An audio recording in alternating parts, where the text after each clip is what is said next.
Assalamualaikum warahmatullahi wabarakatuh.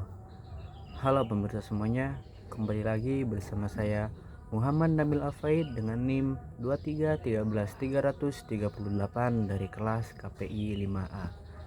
Nah, di video learning jurnal ke-10 kali ini kita akan membahas sedikit dari pertemuan minggu kemarin. Mungkin langsung saja. Di pertemuan minggu kemarin, seperti biasa, kuliah kita dilaksanakan secara offline atau tatap muka di dalam ruangan kelas.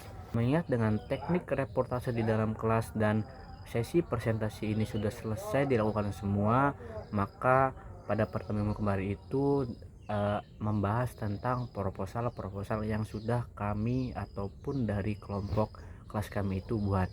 Nah, kebetulan yang dimana di dalam kelas kami itu terbagi menjadi 3 kelompok. Nah, kalau dari kelompok pertama itu mereka membahas tentang balap liar yang terjadi di kawasan Pusat Pemerintahan Provinsi Banten atau KP3B. Sedangkan dari kelompok 2 itu dia itu lebih membahas tentang dari KIP atau Kartu Indonesia Pintar. Nah, sedangkan dari kelompok kami itu kelompok 3 itu membahas tentang SPJ atau Sekolah Pinggir Jalan. Nah, mungkin di sini saya akan menjelaskan sedikit dari proposal yang telah kami buat gitu, ataupun nanti teknik investigasi yang akan kami jalankan. Nah, tema dari kelompok kami itu adalah sekolah pinggir jalan sebagai penyelamat anak putus sekolah. Apakah sistem formal gagal menjaga mereka tetap sekolah? Yang pertama itu ada dari latar belakang. Di sini saya akan menjelaskan sedikit dari latar belakang dari proposal kami. Kehadiran sekolah pinggir jalan atau SPJ ini di kawasan Ciceri menjadi alasan utama pembahasan ini untuk diangkat, karena dapat menunjukkan bahwa ada kebutuhan pendidikan yang tidak dipenuhi oleh sistem yang formal. Nah, berdirinya SPJ juga ini dapat mencerminkan masih banyak anak yang terlepas dari sekolah akibat tekanan ekonomi, kondisi keluarga, dan lingkungan jalanan. Situasi ini juga dapat menandakan adanya celah besar dalam pelayanan pendidikan pemerintah. Oleh sebab itu, pembahasan ini dilakukan untuk menelusuri mengapa SPJ ini justru mampu merangkul anak-anak putus sekolah. Nah, sekaligus juga dapat mempertanyakan kepada efektivitas sistem pendidikan formal dalam menjaga mereka tetap bersekolah. Nah, kemudian setelah tadi ada latar belakang, kemudian itu ada dari metode penelitian.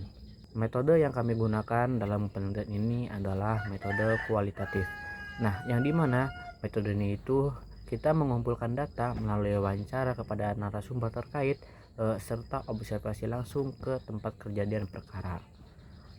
Kemudian itu di dalam proposal kami dibahas tentang praproduksi. Praproduksi yang pertama itu ada dari ide dan konsep. Nah, gagasan awal laporan investigasi ini muncul dari fenomena semakin banyaknya anak-anak yang putus sekolah dan hidup di jalanan, namun justru mendapatkan ruang belajar di sebuah ruangan belajar alternatif yang berdiri di pinggir kota atau di pinggir jalan kota. Nah, konsep berita ini adalah mengungkap sisi lain dari realitas pendidikan Indonesia ini khususnya, seperti adanya lembaga informal yang bekerja tanpa dukungan pemerintah, namun justru mampu merangkul mereka yang diabaikan oleh sistem. Kemudian praproduksi yang kedua itu ada dari narasumber, terus yang ketiga itu ada dari sinopsis. Nah, sinopsis ini menggambarkan kontras antara idealnya pendidikan formal dan kenyataan anak-anak yang terabaikan. Liputan itu berfokus pada sekolah pinggir jalan atau SPJ, tempat relawan mengajar anak-anak jalanan tanpa fasilitas dan tanpa dukungan pemerintah. Investigasi ini juga menelusuri penyebab mereka putus sekolah seperti kemiskinan, kekerasan, atau lemahnya pengawasan. Pada akhirnya liputan ini mempertanyakan apakah sekolah pinggir jalan ini menjadi bukti bahwa sistem pendidikan formal itu belum mampu untuk menjaga semua anak tetap bersekolah. Nah, kemudian dari praproduksi yang keempat itu adalah dari treatment. Setelah tadi praproduksi, kemudian kita masuk ke bagian produksi. Produksi yang pertama itu tentunya ada dari sarana dan prasarana. Sarana yang kami gunakan itu yang pertama ada dari kamera, terus yang kedua itu ada dari tripod, terus yang ketiga itu ada dari lensa kamera, selanjutnya baterai kamera, laptop, dan masih banyak lagi. Terus anggaran biaya.